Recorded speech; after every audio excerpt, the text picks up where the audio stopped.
Guild Wars 2 is one of the most respected and flat out beautiful MMORPGs on the market. It's got no mandatory subscription, a gorgeous world, and a community that's been loyal for over a decade. On paper, it's the perfect game to get your friends into, and yet it has a reputation for being a revolving door.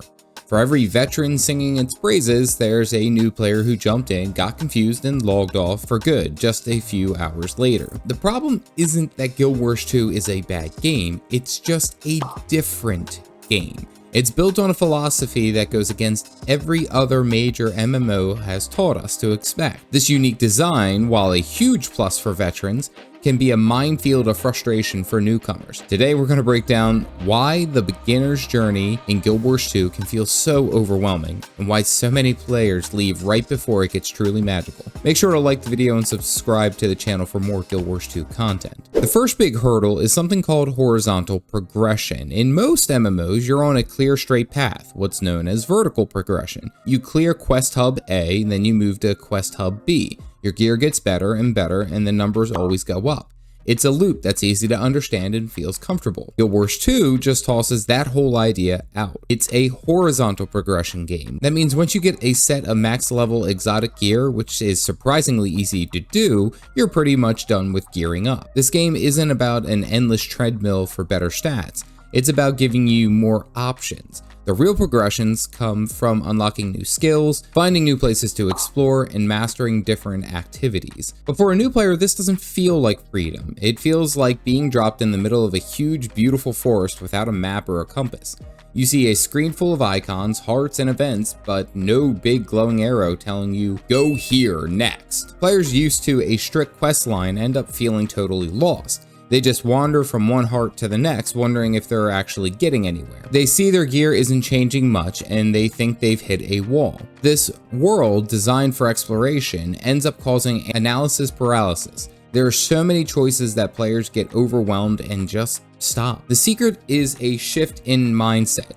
Leveling up isn't a race to the finish. The journey is the game. Progress isn't just about the stats on the screen, it's about your own skill and how well you know the world. But the game does a terrible job explaining this, leaving tons of new players to think it's aimless and boring. The second reason that players bail is the absolute avalanche of information this game throws at you.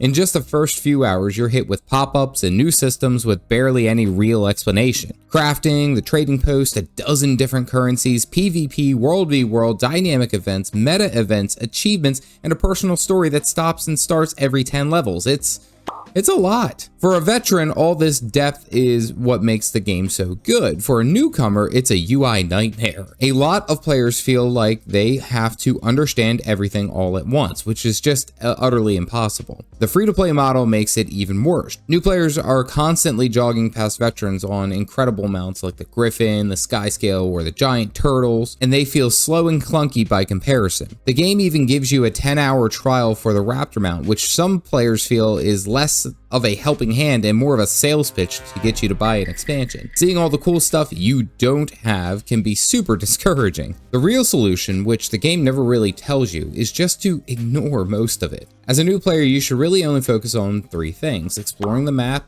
jumping into any orange-colored dynamic event you see, and playing your personal story when it's available. All the other stuff, crafting, endgame currencies, complicated builds, will all click into place later. By throwing it all at you from the start, the game makes a lot of people feel like they're failing before they've even really started. If there's one mistake that's guaranteed to make a new player quit, it is using the level 80 boost. It comes with the expansion and it is presented like a gift, a tempting shortcut to skip all that leveling and get right to the real game. This is hands down the biggest trap in Guild Wars 2. The journey from level 1 to 80 is basically the game's tutorial. It's where you're supposed to slowly learn how combat works, how to explore, and what your class can actually do. Using the boost yanks that entire learning experience away and drops you into high-level zones where everything is way harder. Suddenly, you're fighting tougher enemies with tricky attacks, but now you have a full bar of skills and traits that you've never seen before and have no idea how they work. Surprisingly, the gear set that you get is Celestials, which is one of the very boring and basic. However, it is also tends to be one of the safest ones. So you really shouldn't fear dying in this regard, although it's not super optimized for every build. The general consensus from veteran players is the same. Do not use the level 80 boost on your first character. Save it for the second character long after you've learned the ropes the old-fashioned way. Guild Wars 2 has a fast, fluid, action-packed combat system that feels amazing once you get the hang of it, but it all hinges on a few key mechanics that the game does a surprisingly bad job at teaching you. First and foremost, dodging. That dodge roll isn't just for moving around, it is your single most important survival tool. A lot of enemies have obvious animation that signal a big attack is incoming, and dodging it is how you avoid getting flattened. New players, especially from other MMOs, tend to just stand there and try to soak it, which leads to them dying constantly. Just as important is realizing that you're not out of the fight when your health hits 0. The down state mechanic gives you a second chance to rally and get back up, but tons of new players just give up and respawn, completely missing a key part of how combat flows. If you strike a killing blow while you were in a down state, you will rally, or you could simply just heal up all the way to max and then be revived. Finally, you really need to use keybinds. Clicking your skills with the mouse is just way too slow for how active the combat is. To do well, you need to be able to move and attack at the same time. This trifecta of combat basics, dodging, playing the down state, and using keybinds is the difference between feeling weak and feeling powerful. Players who don't get a handle on them often quit, blaming the game for being too hard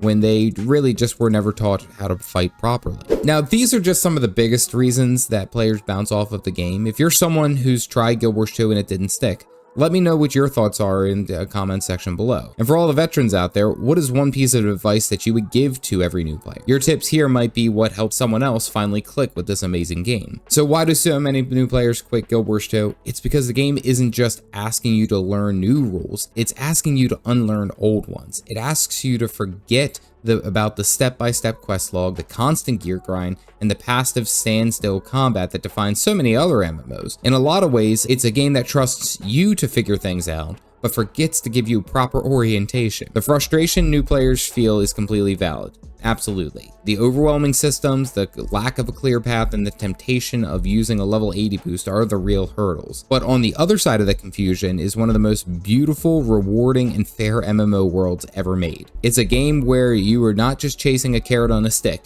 You're free to make your own adventure and play exactly how you want. It doesn't hold your hand, but if you give it a real chance and go in with an open mind, you'll find that the destination was never the point. The journey was everything. If you are just getting started here with Guild Wars 2, click this video here to go ahead and see the complete beginner's guide where we go over everything about this game. As always, stay caffeinated, folks.